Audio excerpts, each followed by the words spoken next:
Okay, he's a man who's faced more than life's fair share of hard knocks. Jason Barrell became a professional rugby player only to break his neck, and then he suffered a series of strokes that left him semi-paralysed, all by the age of 32. Now, instead of giving into depression, he decided he would try again, which is also the name of his book. He's here along with ghostwriter Elaine McGough to share with us his inspirational story.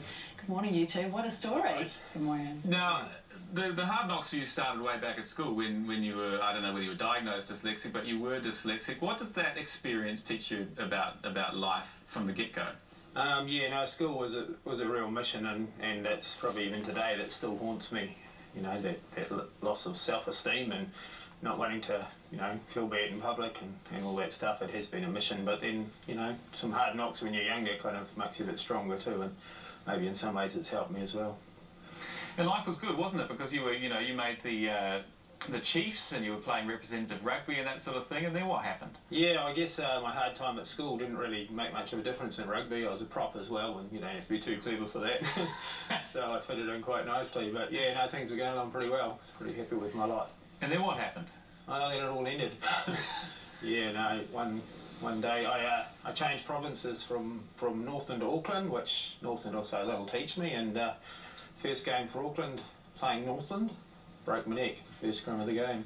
It was all over. But that wasn't really the end for you. I mean, when people talk about broken necks, they think, you know, wheelchairs and long time and recovery. You went on to become a policeman. Yeah, no, very fortunate, very fortunate. It was really close, but spent a fair bit of time in traction and halo traction and things. And yeah, managed to retrain and become a policeman. What is it, do you think, that has given you the strength to? A lot of people with all those knockbacks would be a lesser person, but you've sort of grown from it and made, you know, a life for yourself. Yeah, I do think it's a choice. I think, you know, I went through some pretty hard times, but you just can't wallow in that. And I think it's a choice that you make, and I also think you've got to really focus on what you have, you know. Pity and sympathy only lasts so long, and you scare people away if you're wallowing in it.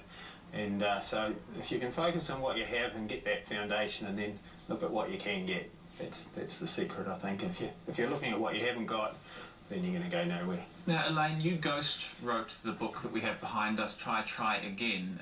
What was your role in bringing Jason's story to life? I guess it, although technically it was a ghost writing assignment, this is very definitely Jason's story and very definitely Jason's words.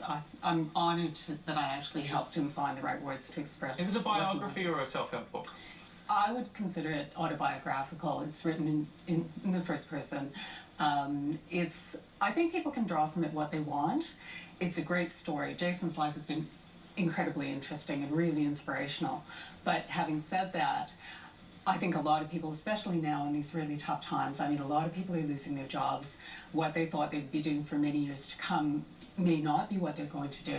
And I think a lot of people can draw some messages from it. Life is what you make of it, and sometimes the carpet does get pulled out from under your feet.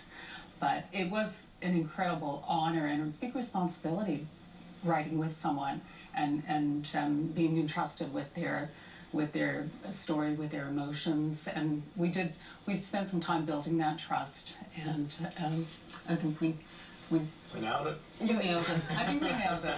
There were a few arguments along the way. Yeah, we had a few. I think we both brought something to it that made it better, actually. Yeah. Jason, the biggest arguments we had were about Jason being concerned that he sounded like he was feeling sorry for himself, and sometimes I would say, Jason, you have the right to feel sorry for yourself. Well, that's the thing, though. Is this sort of almost like a self-help manual aimed at the Kiwi bloke who's never going to pick up something which, you know, one of the American tomes on the issue?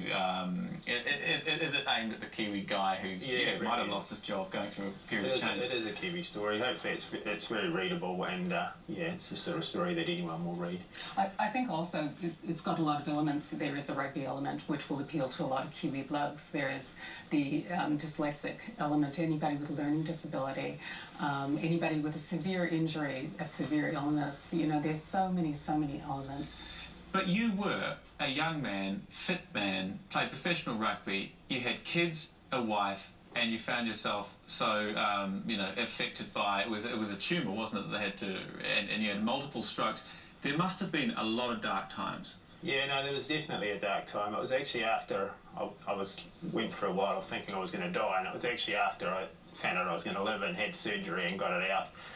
But then come to grips with what I had left, and I went through a really dark time of just going from my bed to the couch every day, and thinking of all that bad stuff and what I'd lost and my looks, and it was the lowest time for me. And I guess that was probably the biggest learning for me, was getting out of that time.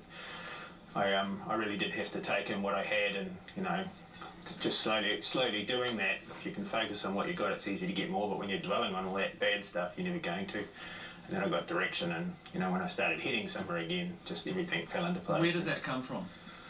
Like I said before, I think it's a choice. I needed to do it for me, and I needed to do it for my family and everyone that had been through it with me, because for them, imagine going through all that and getting me home and seeing me like that, they must have wondered whether it was worthwhile.